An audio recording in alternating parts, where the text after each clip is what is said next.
Hi there, and welcome to part one of this quick little mini series about how to use selections and some of the different sorts of selection tools that we have available to us in Adobe Photoshop. This version of Photoshop is 2025, so if yours looks a little bit different for whatever reason, or if certain tools aren't in the same spot, it might be because you are working in a different version, just something to be aware of. So, real quick, what a selection is it's a way that you tell Photoshop that you only want to modify the pixels in a selection. Um, Otherwise, it'll assume that you want to modify all the pixels on one layer. So oftentimes, if you're working on a particular object or want to adjust something, it can be really helpful to move that object onto its own layer. So in today's video, what we're going to be doing is we're going to use selections to isolate this blender away from the background, and then we're going to be able to continue to manipulate and adjust it, which is something that we'll explore in future videos. In order to do this, I want to explore a few different tools. Now, Photoshop has some really handy, very seamlessly integrated AI tools, which are super helpful and absolutely, if you can use those and those get you the results that you need, you should go ahead and use them. The point of this video is to go over some of the other tools that Photoshop has to offer, because sometimes the AI makes mistakes, and it's important for when it does make mistakes for you to understand how it works, why it has made the mistake that it has made, and how to correct it. So we're just going to go over a couple of quick, some of the more basic selection tools in this video, and then we're going to go ahead and isolate this blender. So first of all, we are going to go over the Marquee tool. The Marquee tool I would argue, probably the most simple and straightforward tool that's available in Photoshop. Um, the shortcut for it is M, and you just click and drag to create rectangular selections. You can also, the shortcut for it is the second, or I'm sorry, the icon for it is the second one on your toolbar underneath your selection tool. If I want to make an elliptical tool, as opposed to, or I'm sorry, an elliptical selection as opposed to a rectangular selection, I just click and hold on that icon, and then I have my options pop up. There's also the single row marquee tool and the single column marquee tool, and the way that those work is they just make a selection of a full column or row of whatever pixels you click on, but I oftentimes don't use those. So, in order to make a selection, you would just click and drag. And if for whatever reason you're not getting a selection, like here, you can see that I'm clicking and dragging, I'm getting this little pop-up window that says like no pixel selected. Cool. Usually what that means is that you have the wrong form of selection picked at your toolbar up here. So in order to make a new selection every time that I click and drag, I would just click and drag like that. I just want this little box by itself. In order to add on to what I've already got it selected, I would pick these two overlapping boxes. To subtract from a selection that I've already got selected, I would pick these two boxes with one hollow and one filled in, like that.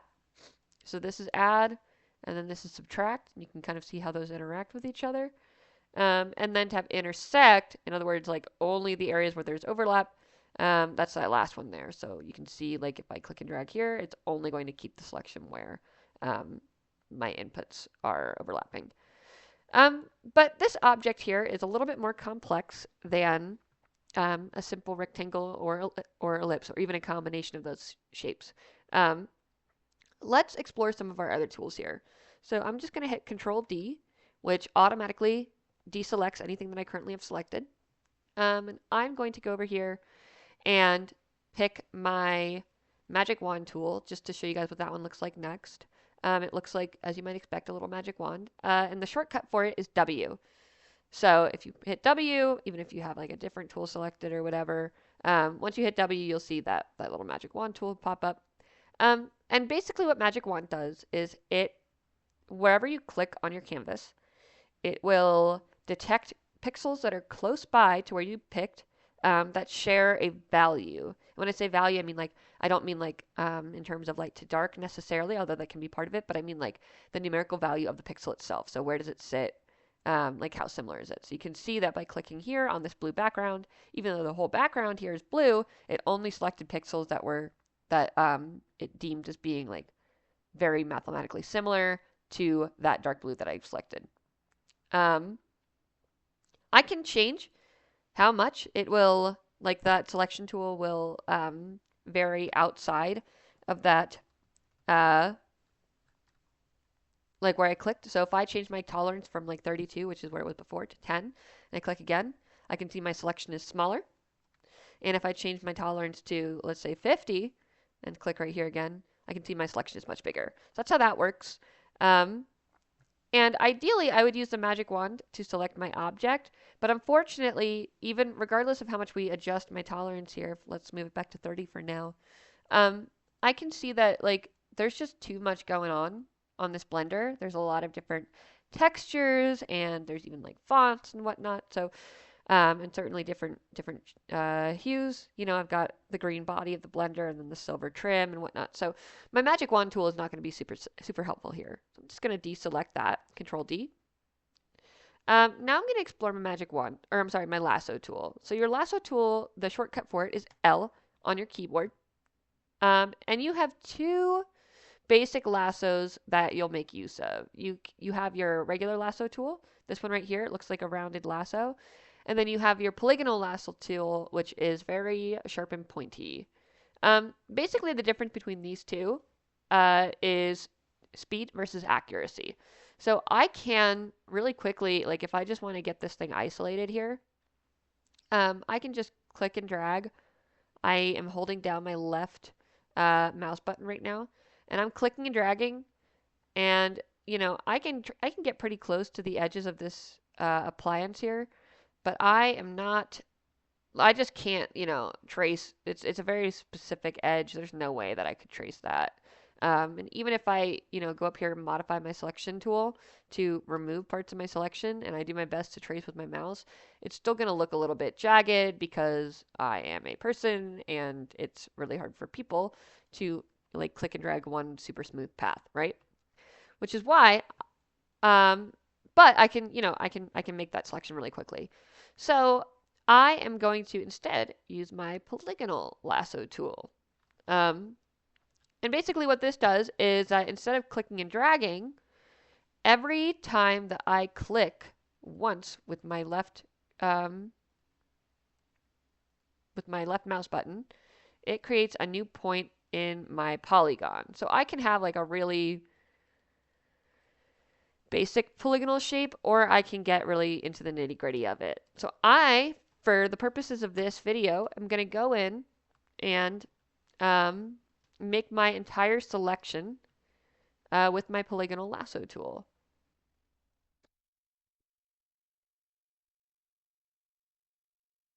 And if I don't have um, my, like if I'm not clicking down, what I can do, and I still have my selection like partly drawn, I can hold down spacebar and click and drag, and that will let me like pan my canvas. So I can still be up here real close working um, with reasonable accuracy.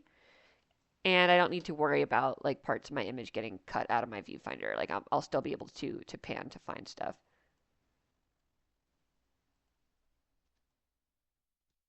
I can also control plus or minus to zoom in and out, again, while I have my lasso tool active.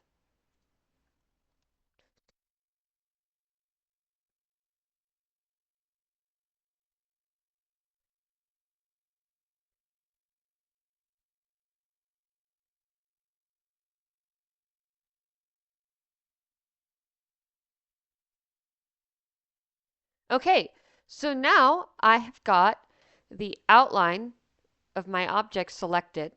And all that I want to do here is make sure that like from here, I just want to make sure that I also cut out this hollow here in the handle. Because, you know, this isn't part of my object. This is technically part of my background. So what I'm going to do is I'm just going to come up here to my like tool modifier bar, and I'm just going to select that little double square with the hollow square on top. And I can see on my cursor, actually, that I have the icon of the tool I've selected, in this case the polygonal lasso, and there's a little minus next to it. And if I was making an addition to my selection, I would have the plus next to it. So I want that minus, And then I am going to come in here and just select around the edges here. Great. So now I've got my entire object selected. Now when I zoom out, I can see I've got this little marching ants border, which is indicating to me where my selection is. Everything within that border is part of my selection. Everything outside of that border is not part of it. And now what I'm going to do is I'm going to, I want to isolate this, right? I want this blender on its own layer so that I can continue to modify and edit it without necessarily editing everything else. So what I'm just going to do is I'm going to hit Control C to copy it. And then I am going to hit Control Shift V. And what that does is it pastes it into place. Now that's as opposed to just Control V, which is paste, and you can see that my object was not pasted onto the same spot here. Control Shift V pastes into place. And now if I turn off my original layer, you can see my new isolated layer. I'll call this Blender. And I'm just going to add in another, like just a background layer. Maybe I'll make it white.